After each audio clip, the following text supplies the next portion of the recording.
E aí, gente, tudo bem? Vamos falar mais um pouquinho sobre natação e atividade física. Hoje eu gostaria de fazer um vídeo desdobramento do vídeo anterior, quase que uma continuação.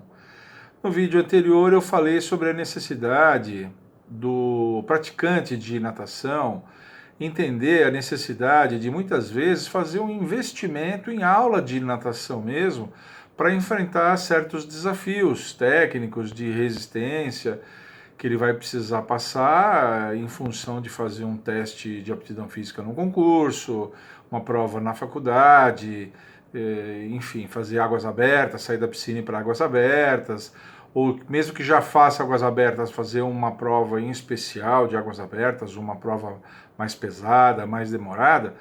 O indivíduo não deve fazer isso sem uma orientação profissional. Então eu falei da necessidade disso, né? E como sempre, vários dos meus inscritos me escreveram, falaram, tal, né?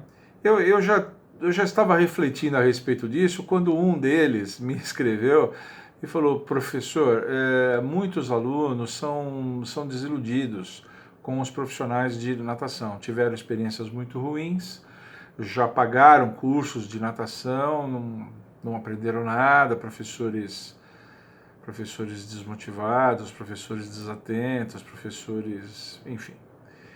Então muitas vezes a pessoa reluta em fazer um investimento desse por conta disso. Aí eu resolvi fazer esse vídeo, queria falar um pouquinho a respeito disso. De fato, muitas vezes as pessoas relutam em fazer esses investimentos, e essa relutância tem várias causas. Eu citaria pelo menos 3 causas.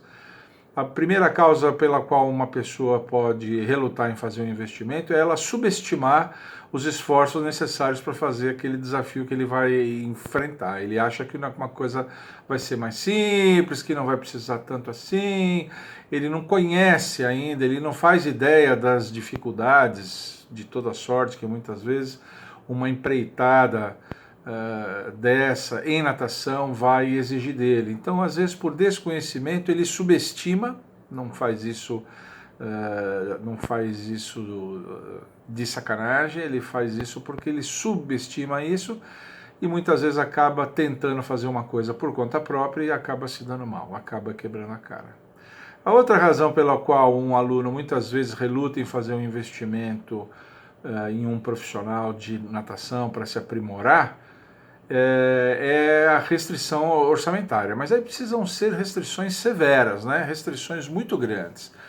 A natação, tudo bem, não é uma modalidade que a gente possa considerar barata, mas não é nada assombroso, não é nada astronômico assim, principalmente levando em conta que muitas dessas empreitadas são empreitadas com prazo determinado. Então eu citei inclusive no vídeo anterior, muitas vezes a necessidade que não é para você pegar um professor de natação para o resto da sua vida, é para você pegar um professor por alguns meses só, a magnitude seria de meses, até você passar no concurso, até você passar, tirar uma boa nota na prova, até você conseguir fazer uma boa prova em águas abertas, né? Fazer a sua estreia em águas abertas de maneira bacana, ganhar autoestima para fazer outras provas. Então é uma coisa de alguns meses, então não é uma coisa exageradamente cara, eu não estou falando de anos. Mas há pessoas que têm restrições severas, então muitas vezes a relutância vem disso. Mas e a terceira causa, de fato, é a desilusão com professores de natação. De fato, é uma das 3 causas que eu poderia elencar aqui rapidamente, é isso, né? Quer dizer, o indivíduo paga uma aula de natação, pega professores desmotivados, desinteressados, desengajados do processo pedagógico ali da academia onde ele trabalha, aí o cara se enche e fala: nunca mais vou pagar, vou gastar dinheiro com isso aqui, nunca mais vou gastar dinheiro. E às vezes, mesmo frente a um desafio técnico para fazer uma prova, para fazer um TAF, para fazer uma águas abertas pela primeira vez, como eu disse, muitas vezes diante de uma coisa assim que ele precisaria pagar, ele reluta em pagar porque tem uma experiência anterior negativa que fala para ele, não faz isso não, esse cambá tudo vagabundo, desatento, né, e que não presta atenção, falando sobre nós, profissionais de natação, professores de natação. Olha, gente, de fato, a modalidade natação não é uma modalidade simples. A natação, eu diria que é uma modalidade exigente. Ela é uma modalidade seletiva, né? Ela exige muito do profissional nos quesitos segurança. Ela exige muito dos profissionais na questão da técnica, conhecer os movimentos de maneira bastante precisa. Ela exige muito disso. Os alunos, principalmente alunos adultos, exigem muito do acompanhamento do professor. O aluno sente muita falta. Aqui nos comentários desse canal, que muitos adultos reclamando que o professor não acompanha eles, não acompanha, não sabe o que está acontecendo, ele acaba de fazer 2, 3 chegadas de um determinado educativo, o professor não viu o que ele fez, não sabe o que ele fez, então os alunos reclamam disso, desse acompanhamento. Conhecimento de pequenos detalhes aqui nesse canal, a minha frase mais emblemática é essa: natação é detalhe. Quer dizer, conhecimento desses detalhes todos, conhecimento e aplicação nas aulas desses detalhes todos, enfim. Então a natação é uma modalidade exigente mesmo. Então a gente sente que muitas vezes o professor não dá conta de todas essas exigências e acaba desiludindo o aluno. Agora, a experiência me mostrou que muitas vezes o professor está simplesmente deslocado do seu nicho de trabalho. O que isso quer dizer? Muitas vezes o profissional que está lá trabalhando com natação, na natação ele não vai, ele é um fracasso. Mas em outras coisas ele é excelente, ele está deslocado. Por alguma razão, o que sobrou para ele foi umas aulinhas de natação e ele precisando pegou. Por alguma razão alguém ofereceu essas aulas, ele não queria dizer não para a pessoa, ficava chato, devia favores e ele acabou aceitando dar essas aulas de natação. Mas por conta dessas exigências todas, dessa seletividade toda que a natação tem, que eu comentei, ele acaba sendo um fracasso. Mas ele, no fundo, pode ser um bom profissional. Incrível, né? Eu vou contar para vocês, omitindo o nome, evidentemente, a história do professor Rafael. Professor Rafael é uma história verídica, e eu vou dar ela como exemplo. O professor Rafael, ele já trabalhava espontaneamente com a parte de recreação e lazer. Eu acompanhava ele já a uma certa distância, já li algumas coisas dele, ele tinha um site disso, ele tinha blogs, já escrevia algum artigo aqui, algum artigo ali, alguma coisa assim. Eu, durante muitos anos, organizei aqui na Escola de Educação Física da USP um festival de natação. E um belo dia, eu precisava de uma nova academia convidada, e eu entrei em contato com uma academia e o fulano falou, que o nosso coordenador da natação, professor da natação e coordenador da natação, é o professor Rafael. Falei, nossa, professor Rafael, eu conheço ele. Que bacana. Aí entrei em contato com ele, falei, professor, que bom que o senhor está aí, eu acompanho o seu trabalho na parte de recreação, lazer, essa coisa toda, mas que bom que o senhor é o coordenador e tal. Aí eu comecei as tratativas enviei para ele o material de inscrição dos alunos, expliquei todo o procedimento, os detalhes, necessidade de tempo de balizamento, preenchimento das fichas de prova. Gente, eu tive muita dificuldade, muita dificuldade. A academia dele, ele era o coordenador da natação. A academia do professor Rafael, a inscrição foi toda atrapalhada, eles perderam o prazo de inscrição, eu tive que aceitar a inscrição deles fora do prazo para não deixar a criançada na mão. As fichas vieram sem tempo de balizamento, as fichas foram feitas muito rapidamente, tanto que vieram cheias de erros, assim, alunos inscritos em provas erradas, com idade errada, um monte de coisas assim. Eu fiquei espantado, mas procurei resolver todas as coisas. Ainda bem que aqui eu tenho um tempo todo, eu faço um balizamento provisório, mando para as academias para eles fazerem uma revisão, aí monto todas as revisões, implemento as revisões, depois mando o balizamento definitivo. Eu tenho um sistema de correção, tinha sistema de correção assim, né? E aí acabou vindo. E no dia da competição, esse atabalhoamento continuou. Eu precisei tirar várias dúvidas que eu precisava com os professores, e eu percebia que a maioria falava, olha, é melhor você falar com o professor Rafael porque ele é o coordenador e tal.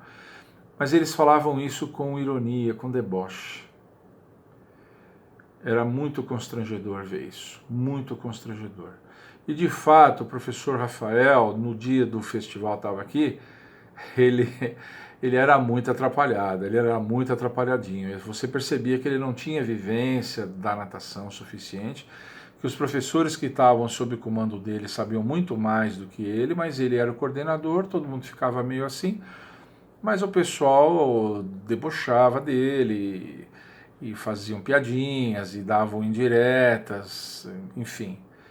Era muito chato, ficou um ambiente muito estranho. Eu não sabia como agir na hora, mas aos trancos e barrancos a academia desse professor acabou participando do nosso evento, não houve nenhuma coisa mais grave, mas aquilo me ficou muito marcado, sabe? Eu não gostei daquilo.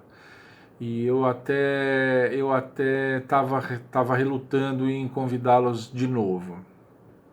Acabou que não deu certo mais de eu convidar essas academias, essa academia em especial, partir para outras. Mas o que aconteceu? Um tempo depois, eu notei que, por alguma razão, esse professor Rafael resolveu se dedicar àquilo que ele gostava, que era a parte de recreação e lazer. O site dele começou a crescer, ele começou a se viabilizar como profissional, ele começou a escrever artigos, ele lançou um livro, apareceu um livro lá dele, ele começou a ficar cada vez mais famoso, o nome dele cada vez mais conhecido. Um belo dia abriu um evento aí que ia ter vários palestrantes, ele era um dos palestrantes em recreação e lazer. Ele era um dos palestrantes, um evento nacional. Dali a uns tempos, um evento internacional, ele era um dos palestrantes.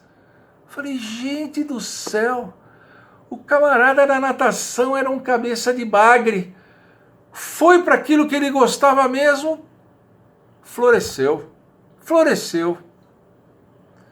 Então, essa história, a história é verídica, me mostrou, eu já tinha uma certa idade, eu já era burro velho, que não há muitas vezes necessidade de fazer reciclagens caras, né? De você fazer uma reescolha de toda uma carreira profissional e outras estratégias assim muito caras e muito demoradas, porque essas estratégias, por serem caras e demoradas, muitas vezes são inviáveis para um profissional de educação física que já é casado, que já tem responsabilidades para com a sua família, que já tem conta para pagar. Você não dá para fazer isso, né? Recomeçar do zero, sei lá, uma coisa. Mas basta muitas vezes você ir para o seu nicho daquilo que você gosta, daquilo com que você se identifica, daquilo que te apaixona, daquilo que você fala com brilho nos olhos. É disso que a gente precisa. Então, muitas vezes eu sinto que colegas meus que estão trabalhando na natação estão deslocados do seu nicho de trabalho real, vamos dizer assim, né? Do seu nicho de trabalho verdadeiro, né? Muitas vezes precisariam apenas abrir mão dessas aulas de natação, abra mão disso e vá fazer o que você gosta, o que você ama, o que te move, né? o que te fala ao coração. Vá fazer isso, que você vai florescer como profissional, vai se realizar como profissional, os alunos vão gostar de você, vão te elogiar, você periga virar como esse professor Rafael virou. Hoje em dia, esse cara é um nome dentro da recreação e lazer no Brasil. Ele é um professor que eu, aqui na minha piscina, vi os seus subordinados fazerem piadinha dele. Hoje, o cara super respeitado, já vi entrevistas dele, ele dando entrevistas em revistas, já vi, o cara é um nome. Não na natação, mas naquilo que ele, provavelmente, já desde o começo era apaixonado. Então, como eu escrevi aqui, muitas vezes um simples deslocamento de nicho de trabalho é o suficiente para resgatar o professor, né? É o suficiente para resgatar, não sendo muitas vezes necessária reciclagens, coisas caras, assim, coisas demoradas. Não, eu vou contratar um coaching de carreira, eu vou fazer isso. Não estou falando contra os coaches de carreira, nada contra eles, espera aí, né? Mas que muitas vezes o indivíduo não tem como fazer isso. Não tem, ele já tem idade, tem família, tem filhos, tem conta para pagar. Mas é só fazer o que você gosta, cara. É só fazer o que você gosta. Só fazer o que te fala o coração. Eu fiquei muito feliz com o resgate desse professor, Rafael, entre aspas, né? Muito feliz, fico orgulhoso de vê-lo hoje fazendo outra coisa, sendo que eu já o tive aqui na minha piscina. Posso dizer, não, esse professor aqui já esteve aqui comigo na piscina, posso até falar isso. Só que não na natação, ele não se fez na natação, ele fez naquilo que ele gosta, que ele ama, aquilo que interessa para ele, onde ele vê sentido em tudo, Assisti, inclusive, aquela entrevista que eu comentei, estava gravada em vídeo, assisti uma entrevista do cara, o cara fala de maneira muito articulada, de maneira convicta, fala com entusiasmo, como tem que ser. Então fica aqui o meu recado para os meus colegas que estão deslocados, não se intimidarem, principalmente os jovens ainda, faixa de 20 anos, 20 e poucos anos, não se intimidarem de procurar aquilo que gostam. Procurem aquilo que vocês gostam. Chance de sucesso de vocês será sempre muito maior. A natação é uma modalidade chatinha. Vocês vão ficar em posições muito delicadas, como aquelas que eu presenciei aqui naquele meu festival, nessa historinha que eu contei para vocês. Tá bom? Como eu falei, gente, eu sou velho não resiste a dar conselho, viu? Mas o velho dá conselho porque a nossa experiência é das coisas mais valiosas que a gente tem. Por isso que a gente dá. Porque é das coisas mais valiosas, mais difíceis da gente encontrar por aí, a gente é disposta a dar um pouquinho da sua vivência. Só isso. Não me levem a mal, não. Mas levem em conta isso que eu falei, tá bom? Então é aí. Se você gostou, deixa um like aqui, ativa o sininho, inscreva-se, mandem por seu... Mesmo que você ache o vídeo assim, apenas mais ou menos, razoável, isso aqui, faz um comentáriozinho. Quanto mais comentáriozinho você dizer, professor, que bom o seu vídeo, que legal, eu gostei, isso, aquilo. Não seja preguiçoso, deixa um comentário, porque o número de comentários aumenta a significância do vídeo, isso é bom. Isso é bom. Façam os comentários que vocês quiserem, continuem mandando as suas dúvidas e sugestões, porque as melhores viram vídeo. Tchau!